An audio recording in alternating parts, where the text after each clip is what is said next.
여러분 반갑습니다. 말씀 회복을 위한 성경대로를 시작합니다. 오늘부터 침례의 중요성에 대해서 말씀을 드리도록 하겠습니다.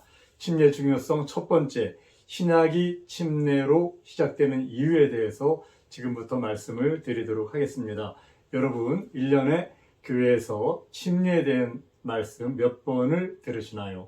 우리가 하나님 나라 가기 위해서 거듭나는 것, 복음에 연합하는 것, 죽음과 장사와 부활에 연합하는 것이 바로 하나님 나라에 가기 위한 물과 성령으로 거듭나는 것인데, 거듭나는 순종, 이것이 바로 회개하고 침례받을 때 성령을 선물로 받는 것이라는 것 여러 번 말씀을 드렸는데요. 여러분들은 1년의 교회에서 침례에 대한 말씀을 몇 번을 들으시나요? 또한 회개에 대한 말씀, 또한 성령을 받으라는 말씀 얼마나 들으시나요? 가장 기초적이고 일반 신자들이 가장 중요하게 하나님 나라 들어가는 그런 약속의 말씀들인데, 실제로 이러한 말씀들이 교회에서 어떤 교회는 1년에 단 한 번도 다루어지지 않는 경우들이 많이 있습니다. 자, 신약이 침례로 시작되는 이유에 대해서 말씀을 드리도록 하겠습니다. 신약 성경의 주인공은 단연코 예수님이시죠. 신약 성경을 열면 예수님보다 침례 요한이 먼저 등장합니다. 침례 요한이 등장하는 이유는 첫 번째, 이 땅에 오시는 그 야훼, 그 주와 그리스도 되신 메시아의 길을 예비하는 일. 두 번째, 이 땅에 임하는 그 메시아, 예수님을 모든 사람들에게 소개하는 일. 세 번째, 회개를 촉구하고 회개한 사람들에게 침례를 주는 일. 이 세 가지가 침례 요한의 사명입니다.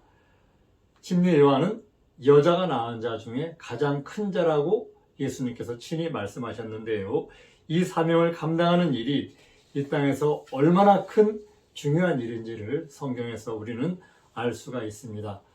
구약을 결산하고 신약을 시작하는데 왜 신약을 침례로 시작하였을까?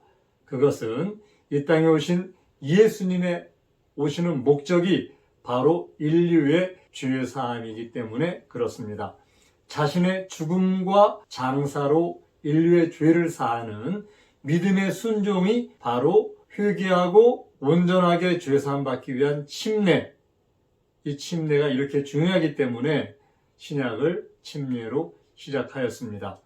구약에서 짐승의 피로 제사를 드리는데 이 짐승의 피의 제사는 죄를 사할 수가 없죠.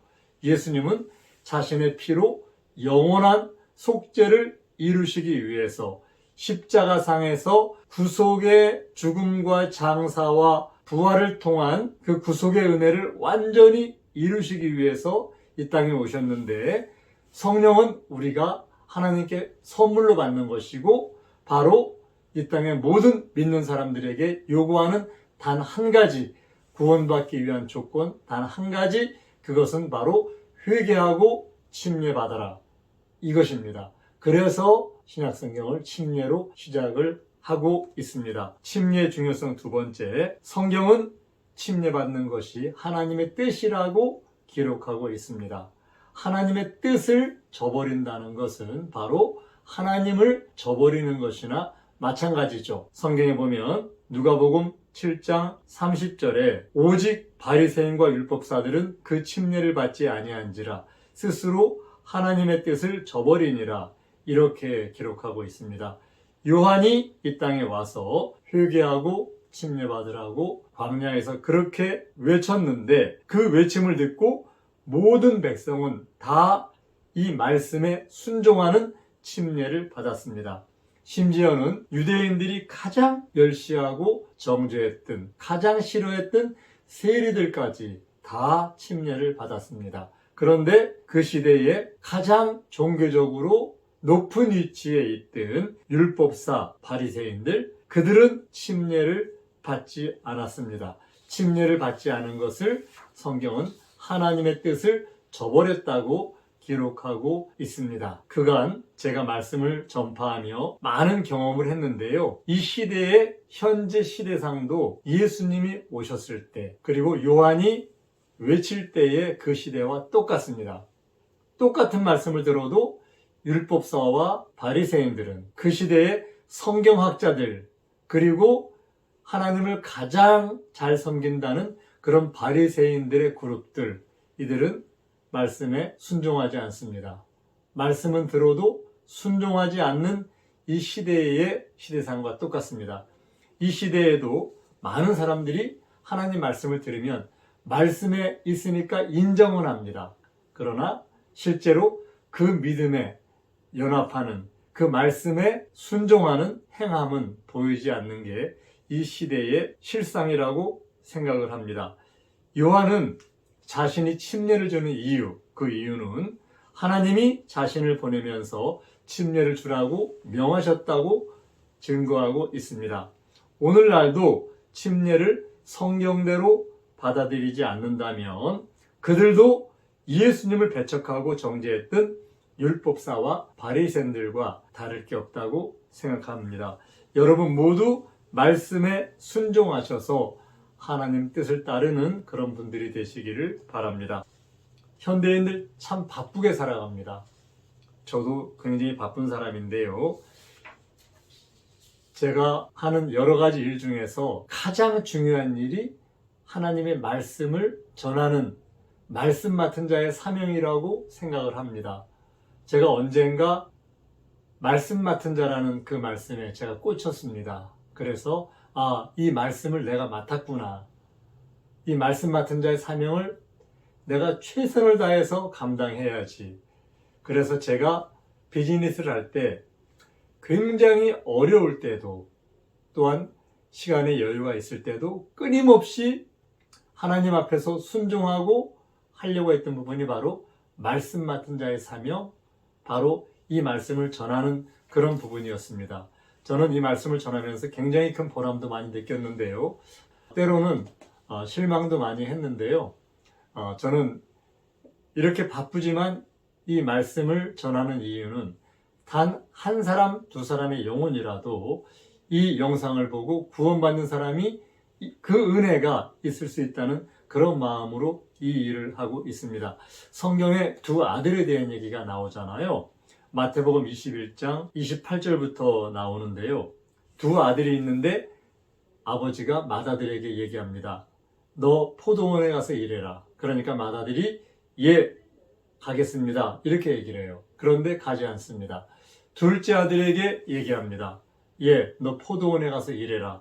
그러니까 실소이다. 저는 가지 않겠습니다. 이렇게 얘기해요. 그런데 둘째 아들이 나중에 뉘우치고 다시 포도원에 가서 일했습니다. 이 두 아들은요, 비유잖아요. 첫째 아들은 누군가요? 바로 마태복음 21장 23절에서 대제사장들과 백성의 장로들 이렇게 말씀하고 있는데요. 그들에게 말씀하신 것이에요. 바로 그 유대교의 가장 큰 리더들, 대제사장들, 그리고 백성의 장로들, 그들이 첫째 아들입니다. 먼저 부름받은 사람들이에요. 그런데 그들은 가겠다고 하고는 순종하지 않았습니다. 그런데 가지 않겠다고 했던 둘째 아들은 순종하고 포도원에 일하러 갔습니다. 그 둘째 아들, 그들은 바로 세리들과 창기들 이렇게 얘기를 하고 있죠. 너희에게 이르노니 세리들과 창기들이 너희보다 먼저 하나님 나라에 들어가리라. 지금 이 시대에도 먼저 말씀을 받은 큰아들, 아버지께서 명령했을 때 입으로는 간다고 하지만 순종하지 않는 큰아들, 우리 모두는 차라리 둘째 아들이 되어서 우리가 이 땅에서 세리와 창기와 같은 천한 신분으로 살아갈지라도 하나님 나라에 갈 수 있는 순종하는 그런 우리들이 되었으면 좋겠습니다. 이제 성경은 인정해도 순종하지 않는 큰아들과 같은 그런 부류의 사람들 굉장히 이 시대에 많은데요. 우리는 그 사람들과 다른 순종하는 그런 믿음의 사람들이 되었으면 좋겠습니다.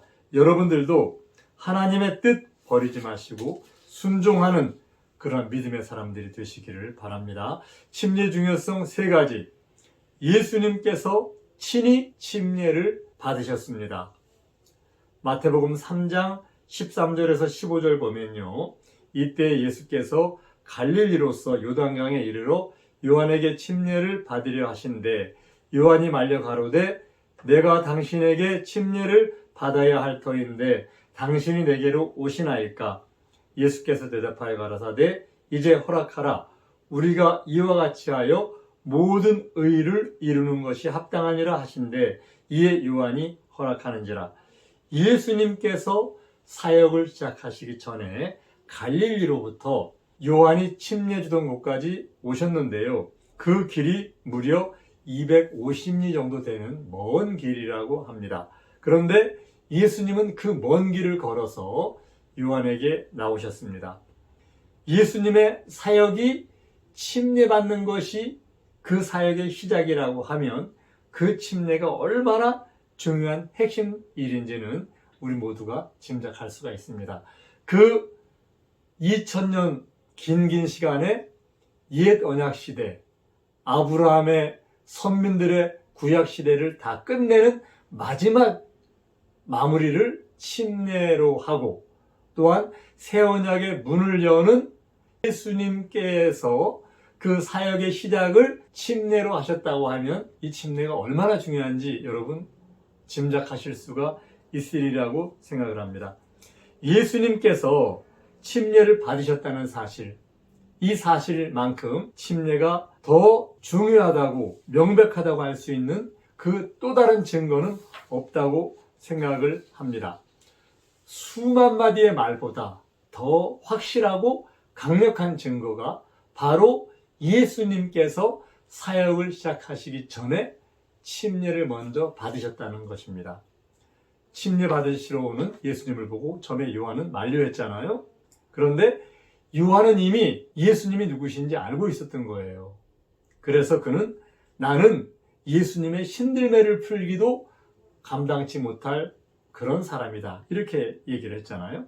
그러나 예수님은 요한에게 침례 줄 것을 요청하셨고 그렇게 하는 것이 모든 의를 이루는 것이라고 말씀하셨습니다. 예수님께서 침례를 받으시고 이루고자 하셨던 모든 의, 그 의가 무엇일까요? 의는 오름이란 얘기죠. 침례는 예수님의 죽음과 장사에 연합하여 죄 사함을 받는 구속의 은혜입니다. 모두가 침례받아서 모든 인류가 죄 사함 받고 구원함에 이르는 그 의가 아닐까요? 여러분들 생각이 궁금합니다. 우리 모두 그 의에 이루는 믿음에 우뚝 서시기를 예수님의 이름으로 부탁을 드립니다. 감사합니다. 성경대로